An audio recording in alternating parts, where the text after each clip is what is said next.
बिहार में एक और यात्रा का आगाज हो गया है। क्या कीजिएगा, चुनावी मौसम है। किसी शायर ने कहा था कि देखना कहीं खून की बारिश तो नहीं हुई है, हो सकता है क्योंकि चुनाव आने वाला है। ऐसा भाव था। एग्जैक्ट शेर मैं नहीं बोल रहा हूं, लेकिन ऐसा ही भाव था। तो बिहारियों के लिए यह है कि देखना कहीं कोई चुनाव तो नहीं आने वाला है, क्योंकि यात्राओं का मौसम रवानगी पर है।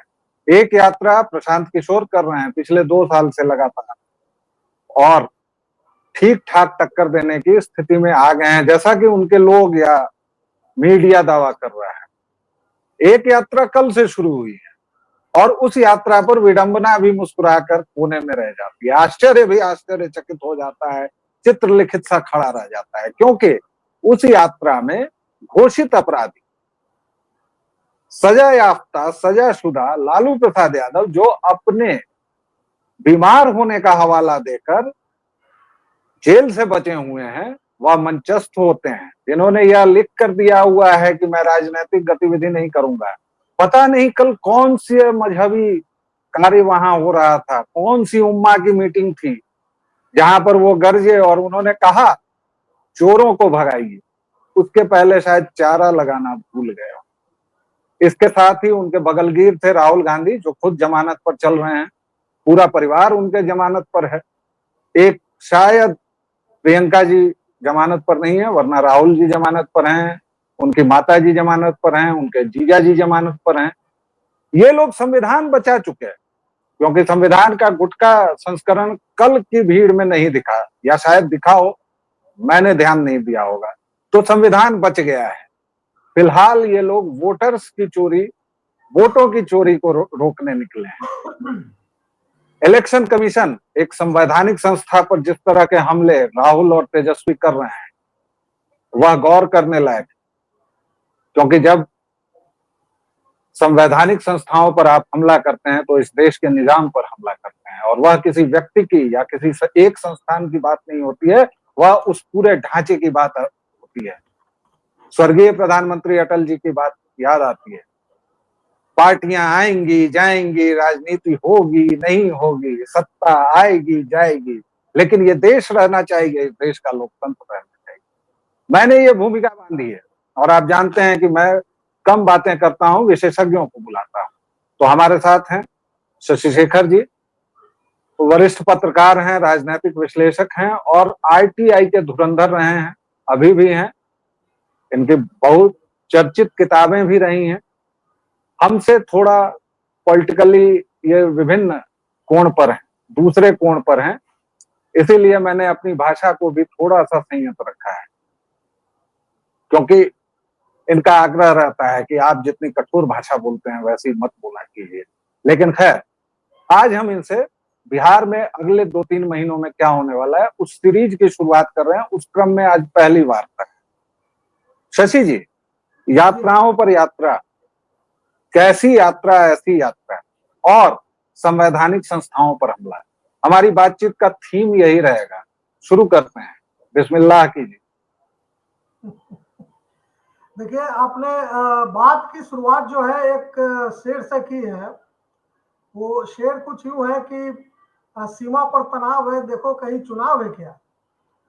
तो इसके बाद एक और लाइन है बड़ा फेमस कि seizures wife must be above any suspicion. तो सीजर की पत्नी को किसी भी संदेह से दूर रहने की जो बात की जाती है, वो क्यों की जाती है?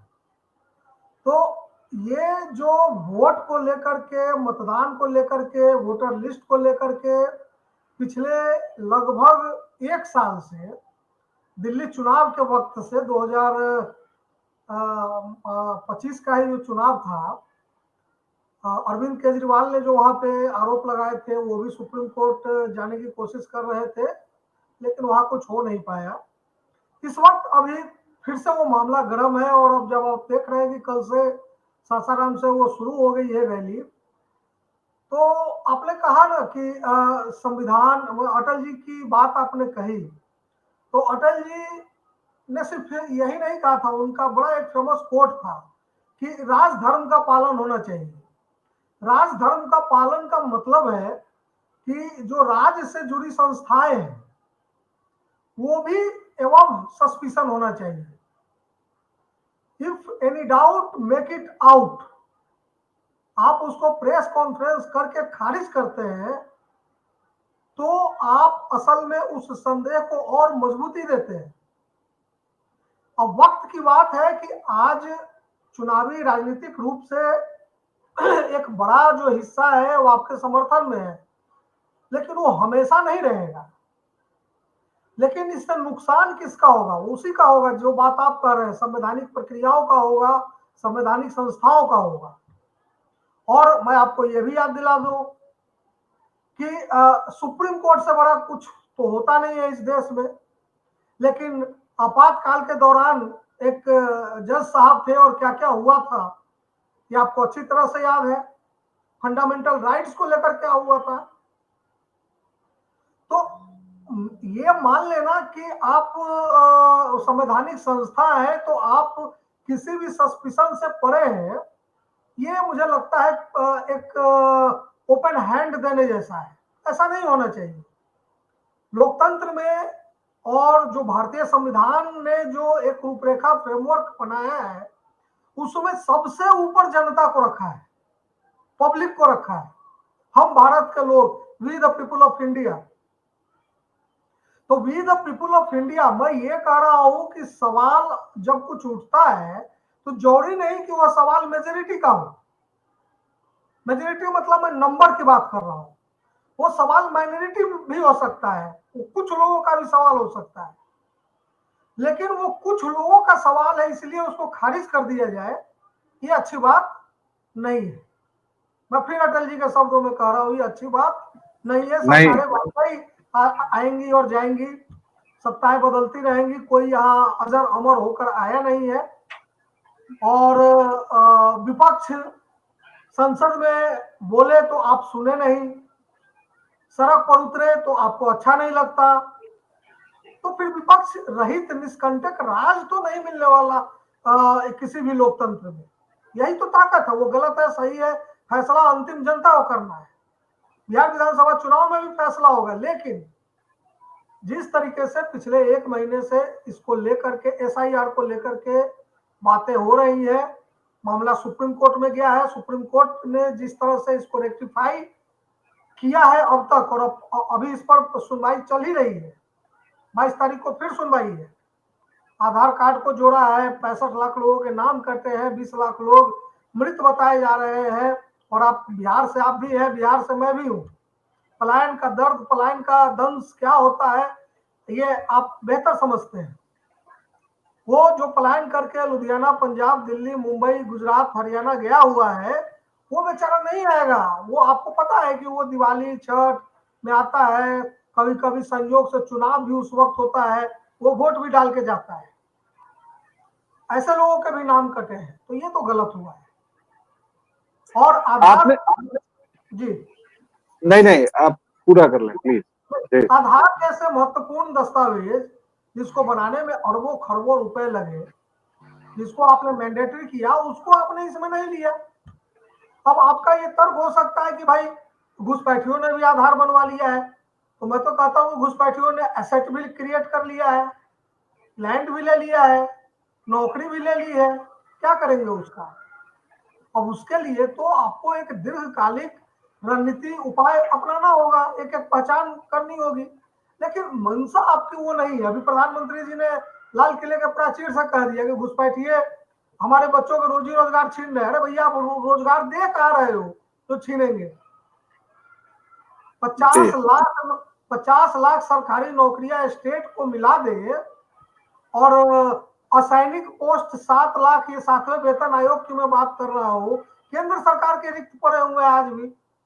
तो रोजगार तो आप दे नहीं रहे हैं। आप कह रहे हैं कि घुसपैठिए, 12 साल से आप है, इस तरह का आपका बॉर्डर सिक्योरिटी सिस्टम है, इस तरह का आपका निगरानी तंत्र है, आप किसको ब्लेम कर रहे हैं?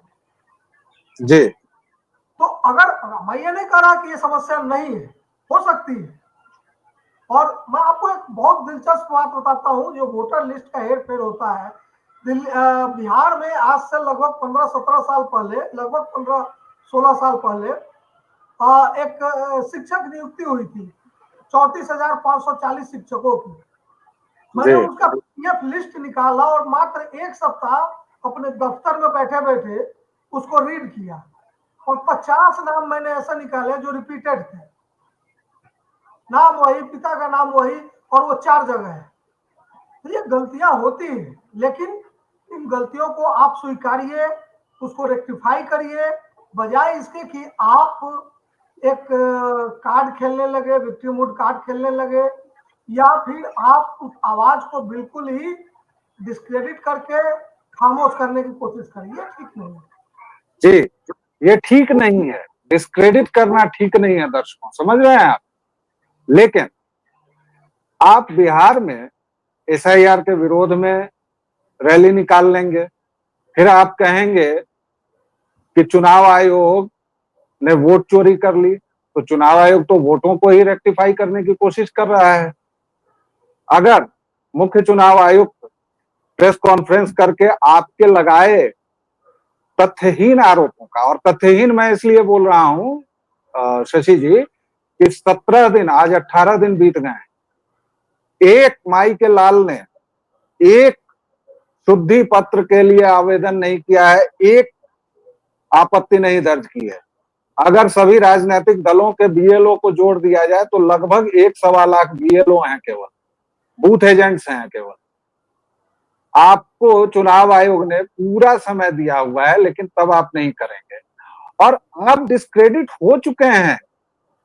प्रॉब्लम यही है कि आपको जो भी आईना दिखाता है आप उसे आईटी सेल बता देते हैं। समस्या ये है कि राहुल गांधी और तेजस्वी यादव पर कौन भरोसा करेगा, सिवाय उनके कैडर्स के, सिवाय उनके जो समर्थक हैं उनके। क्योंकि राहुल गांधी पिछले 12 वर्षों से तो केंद्र में चुनाव हार रहे हैं, उसके अलावा कहीं, इसके बावजूद अगर वोट चोरी हो रही है तो 4 राज्यों में आज भी वो मौजूद हैं। इसके अलावा विपक्ष के जो दल हैं वो भी कई राज्यों में शासित हैं। भारतीय जनता पार्टी 303 से 240 पर आ चुकी है।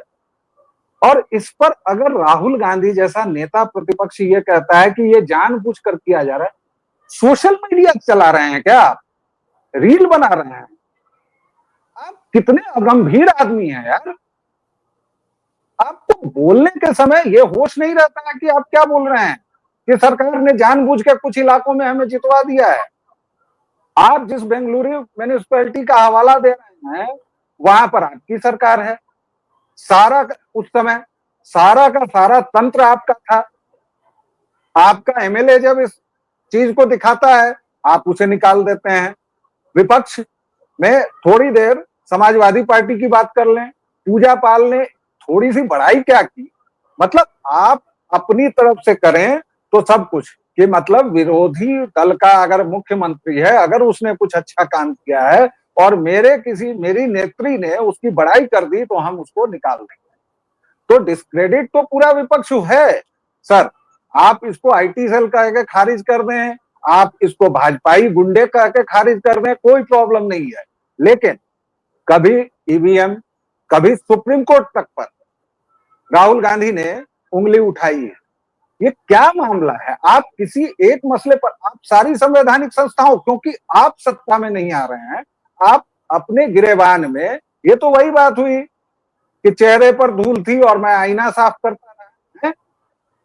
आप खुद को आईने में देखकर कभी यह सवाल क्यों नहीं पूछते हैं कि आपकी राजनीति की दिशा क्या है? आप कभी बिहार चले आते हैं, कभी आप कहीं चले जाते हैं, एक मसला उठाते हैं कुछ दिन के लिए, संविधान का जैविक संस्करण, संसद चलती है, आप कहते हैं कि माइक बंद कर दिया जाता है। साहब आप ही का माइक बंद किया और इसके बावजूद आपके लोग लगातार हल्ला करते हैं, तो डिस्क्रेडिट कैसे नहीं होंगे आप? और इस देश की जनता आपको डिस्क्रेडिट कर रही है। इस देश का निजाम जो भी हो, मैं एकदम कह रहा हूं कि मोदी कोई ईश्वर नहीं है, मोदी कोई महान राजनेता भी नहीं है, चलिए मैं उतना भी मान लेता हूं। भाजपा कोई दूध की धुली पार्टी नहीं है, भाजपा में भी सैकड़ों बीमारियां हैं, भाजपा में भी वैसे लोग आए हैं जो घोटालेबाज हैं, गलत हैं, और भाजपा ने बहुत सारे बाहरी तत्वों को भी लिया है। लेकिन आप जिस जमीन पर, अगर तेजस्वी यादव सुशासन की बात करेंगे तो कौन मूर्ख उनकी बात मानेगा साहब? अगर राहुल गांधी घोटाले से मुक्त प्रशासन की बात करेंगे तो कौन बेवकूफ उनकी बात मानेगा? जिनकी माताजी जब प्रधानमंत्री थी तो घोटालों की लड़ी लगी हुई थी साहब, आप उसके गवाह रहे हैं। इंडिया अगेंस्ट करप्शन जो चला उसमें हमारे जैसे लोग शामिल नहीं थे, आप जैसे आरटीआई के धुरंधर शामिल थे। आप किस जमीन पर खड़े होकर बातचीत कर रहे हैं वो महत्वपूर्ण है। ये मैंने आपकी बातों को कहा, अब आपकी बातों को मैंने धैर्य पूर्वक सुना। अब एक सवाल ये तो मैंने अपने दर्शकों श्रोताओं को एक पृष्ठभूमि बताई, क्योंकि वो कहेंगे कि भाई शशि जी इतने हमलावर थे, आप एकदम चुप रहे, कुछ बोले नहीं, तो उनको कैटर करना था, तो कुछ तथ्य मैंने रखे। आपसे सवाल ये है कि राहुल गांधी और तेजस्वी यादव पर क्यों बिहार की जनता को भरोसा करना चाहिए? और ये फिर से मैं संवैधानिक संस्थाओं, क्योंकि ये केवल सीईसी की बात नहीं है। सीईसी अगर कॉन्फ्रेंस कर रहे हैं, आप क्या चाहते हैं कि क्या भारतीय जनता पार्टी कॉन्फ्रेंस करेगी? और ये क्या मजाक है कि भाजपा से हलफनामा क्यों ले रहे हो? अक्यूज आप कर रहे हैं, हलफनामा कौन देगा? ये सब कैसी बचकानी बातें हैं? राहुल जी के सलाहकार कौन लोग हैं और कैसी राजनीति वो करना चाह रहे हैं? शशि जी देखिए, आपने फिर से संवैधानिक संस्थाओं की बात की। आपको याद होगा कि सुप्रीम कोर्ट के 5 जजों ने मिलकर एक प्रेस कॉन्फ्रेंस किया था। तो जो सुप्रीम कोर्ट के जज मीडिया में आकर के प्रेस कॉन्फ्रेंस करेंगे तो वो संवैधानिक संस्थाओं की क्रेडिबिलिटी अपने आप डाउट में आ जाती है। दूसरा, आप ईवीएम की बात कर रहे हैं या वोटर लिस्ट की बात कर रहे हैं। ईवीएम को लेकर के भाजपा के ही एक जो प्रवक्ता थे, अभी है या नहीं मुझे मालूम नहीं, मिस्टर नरसिम्हा राव, ईवीएल नरसिम्हा राव, उन्होंने एक किताब लिखी है। आडवाणी जी ने खुद इस पर सवाल किया था। और ईवीएम पर आज से कोई सवाल नहीं है। ईवीएम पर तब से सवाल है जब से ईवीएम का इस्तेमाल हिंदुस्तान में शुरू हुआ है। जीते कोई हारे कोई, ये अलग मसला है। अखिलेश यादव ने यहां तक कह दिया कि हम भले जीत गए लोकसभा में, लेकिन मेरा सवाल अभी कायम है। और ईवीएम को लेकर के विदेशों में भी सवाल है। कई बड़े देश, कई बड़े लोकतंत्र आज भी ईवीएम का इस्तेमाल नहीं करते। मैंने जो बात की, शुरुआत की कि seizures wife must be above suspicion, मेरा अब भी यही कहना है कि अगर कहीं भी रत्ती भर भी, देखिए कौन क्रेडिटेड है कौन डिस्क्रेडिटेड है वो एक लॉन्ग रन में साबित हो जाएगा। वो इस वक्त मैं कोई फैसला नहीं दे सकता हूं, लेकिन किसी व्यक्ति के डिस्क्रेडिटेड होने से ज्यादा अहम है संवैधानिक संस्थाओं का डिस्क्रेडिट होना, उसके प्रोसेस का डिस्क्रेडिट होना। और मैं स्पष्ट रूप से मानता हूं कि अगर उससे जुड़ा एक भी सवाल है, कोई भी सवाल है, तो उस पर बहुत ईमानदारी से जांच होनी चाहिए, उस पर बात होनी चाहिए। सीईसी की नियुक्ति को लेकर के बात होनी चाहिए कि उसमें सीजीआई क्यों नहीं है। मैंने आपको इसीलिए पहले कहा कि आपातकाल को भी याद करिए कि कैसे फंडामेंटल राइट सस्पेंड किए गए थे और कैसे उस समय के जब जज साहिबानों ने काम किया था। तो सवाल आपने जो किया कि अच्छा, ये जो बखेड़ा खड़ा हुआ है, ये स्पेशल जो अभी एसआईआर चल रहा था बिहार में, इसके बाद ज्यादा शुरू हुआ है। और ये इसलिए हुआ है कि इसका पूरा प्रोसेस, जिसको बाद में सुप्रीम कोर्ट ने अभी परसों तरसों रेक्टिफाई किया कि जिस डॉक्यूमेंट की लिस्ट आपने 11 की बनाई थी, उनमें से अधिकांश डॉक्यूमेंट्स लोगों के पास नहीं है। बहुत सारे लोग पलायन करके बाहर रहते हैं। तो आप अचानक 14 साल से 12 साल से इसी वोटर लिस्ट पर चुनाव लड़ रहे हैं और बिहार में 30+ सीटें जीत रहे हैं। मैं इंडिया की बात कर रहा हूं। यही वोटर था, यही वोटर लिस्ट था। अब अचानक आपको विशेष पुनरीक्षण की जरूरत पड़ती है, ठीक है, विशेष पुनरीक्षण हमेशा होना चाहिए, साल में एक बार होना चाहिए। उसका एक अपना प्रोसेस भी है जिसमें वो काटते हैं, जोड़ते हैं नया। विशेष पुनरीक्षण भी अगर करना है तो 5 साल पर एक बार कीजिए, 1 साल का समय लीजिए, कीजिए। ये जो अफरा तफरी में हुआ है, ये आपको मुझे लगता है कि जानकारी होगी कि बीएलओ पर इतना, मेरी कुछ बीएलओ से बात हुई, उन्होंने कहा कि साहब तो वहां बैठे हैं दफ्तर में और हम लोगों पर इतना प्रेशर है कि मत पूछिए। जो आ रहा है, मैं जानता हूं कि कई मृत लोगों के नाम फिर से जोड़े गए हैं, मेरी जानकारी में, और बीएलओ ने इसको क्रॉस चेक नहीं किया, इतना टाइम नहीं था, उस पर दबाव था कि किसी तरह पूरा करके तुम दो। तो आप विशेष पुनरीक्षण करने से कोई रोक नहीं रहा, लेकिन ये बताना पड़ेगा कि वो 65 लाख लोग कौन है जिनका नाम काटा गया है, क्यों काटा गया है। आज यही बात सुप्रीम कोर्ट ने कहा कि आप उनका नाम सार्वजनिक करिए और कारण बताइए कि क्यों काटा गया। तो देखिए, मसला तो है, सुप्रीम कोर्ट में वही बातें हो रही है, सुप्रीम कोर्ट वही कह रहा है जो एक कॉमन सेंस की बात है कि आप आधार क्यों नहीं जोड़ेंगे। ठीक है, वो सिटीजनशिप का नहीं है, लेकिन एक पहचान पत्र तो है। आंख की पुतली आपने ले ली, हाथ के निशान ले लिए, सब कुछ ले लिया, दिल्ली में बैठ के जो है आप कहीं भी किसी को भी सर्विलांस कर सकते हैं। लेकिन एक बिहारी आम मतदाता जो बाहर चला गया, आपने कहा कि आपत्ति क्यों नहीं दर्ज कराई। मैं सच बता रहा हूं आपको, जब हम लोग, मेरा भी हो रहा था यहाँ एसआईआर में, एक फॉर्म आया था मेरे पास, मैंने भर के दे दिया और मैं भूल गया। मैं इसलिए भूल गया कि मुझे लगा कि ठीक है, अगर आ जाएगा तो वोट दे देंगे, नहीं आएगा तो वोट नहीं देंगे, क्या फर्क पड़ता है। और एक आम आदमी के पास इतना वक्त वाकई नहीं है कि वो आपत्ति दर्ज कराने जाएगा वोटर कार्ड के लिए। तो ये काम, ये आम आदमी की बात मैं कर ही नहीं रहा हूं, ये राजनीतिक दल जो गला फाड़, मैं आम आदमी को लाया ही नहीं हूं। इन राजनीतिक दलों ने 18 दिनों में एक भी आपत्ति क्यों नहीं दर्ज कराई है। अभी जो कल प्रेस कॉन्फ्रेंस हुआ है, जो सीईसी ने कहा है कि 45 दिन का टाइम दिया और कहा है कि उसमें आपत्ति दर्ज कराइए। सुप्रीम कोर्ट ने भी कहा कि लिस्ट देखिए और अगर आपका नाम कट गया है, क्या कारण है, तो आप प्रॉपर डॉक्यूमेंट आधार लेकर जाइए और आपत्ति दर्ज कीजिए। आप बताइए ना कि कौन आएगा लुधियाना से इस काम के लिए। तो एसआईआर जरूरी था, जरूरी है, सिर्फ बिहार के लिए नहीं, वो पूरे हिंदुस्तान के लिए, वो बंगाल के लिए भी है, यूपी के लिए भी है, दिल्ली के लिए भी है, लेकिन उसका तरीका अलग होना चाहिए। यहां तो कोई प्रोसेस ही नहीं है।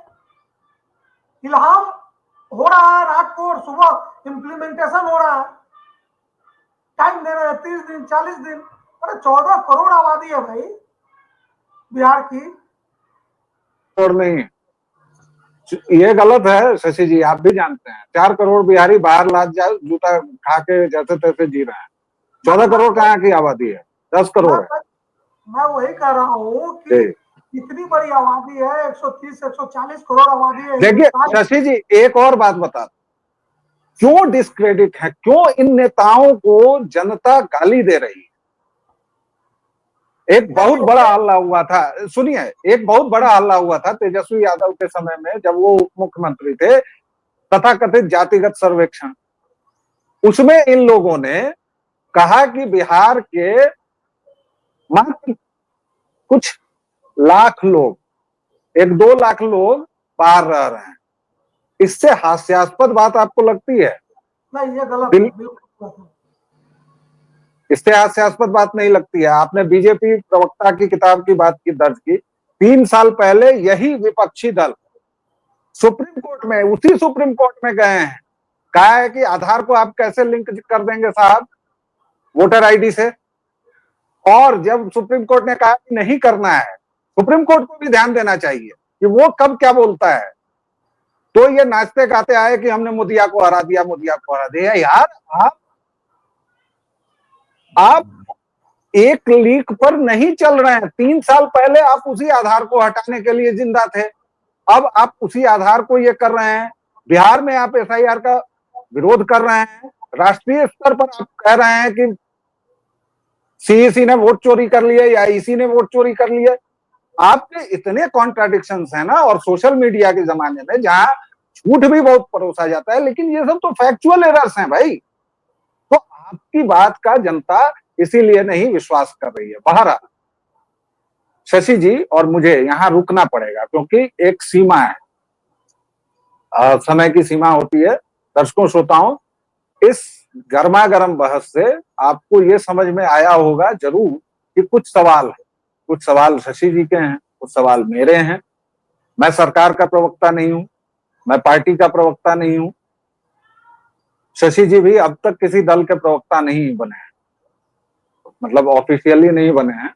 जाहिर तौर पर इनकी जो शंकाएं हैं, इनकी जो शंकाएं अनऑफिशियली भी नहीं है, जाहिर तौर पर जो इनकी शंकाएं हैं उनके जवाब भी मिलने चाहिए। मैंने जो प्रश्न उठाए हैं इससे कम से कम आपको ये समझ में आएगा कि ये पूरी प्रक्रिया, और इंशाल्लाह शशि जी, मैं पूरी तरह से इस बात के पक्ष में हूं कि पूरे देश में SIR हो, पूरे देश में NRC बने। और ये देखिए कि यही इंडी गठबंधन बिहार में क्या कर रहा है और वहां ममता बनर्जी क्या कर रही है। कह रही हैं कि बंगालियों को भगाया जा रहा है अभी से, जबकि अभी उनके यहाँ SIR पहुंचा भी नहीं।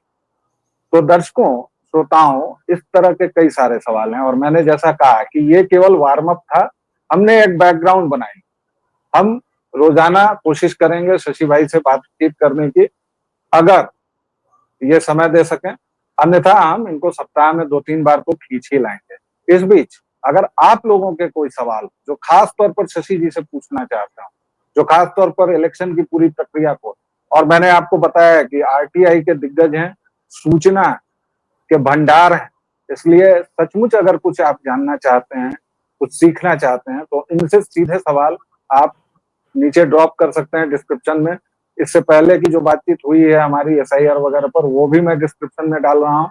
अभी ये बातचीत आपको थोड़ी अधूरी लगेगी, लेकिन समय का तकाजा है, हम लोगों ने वार्म अप में ही थोड़ा ज्यादा समय ले लिया। ये श्रृंखला जारी रहेगी, और जब तक बिहार में चुनाव नहीं हो जाता है तब तक हम लोग बातचीत करते रहेंगे। शशि जी, बहुत बहुत धन्यवाद आपका।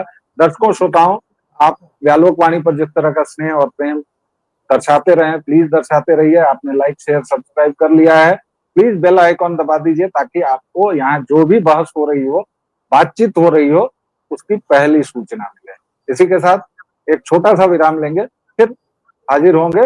तब तक के लिए शशि जी को बहुत बहुत धन्यवाद, और मुझे दीजिए इजाजत। जय सिया राम।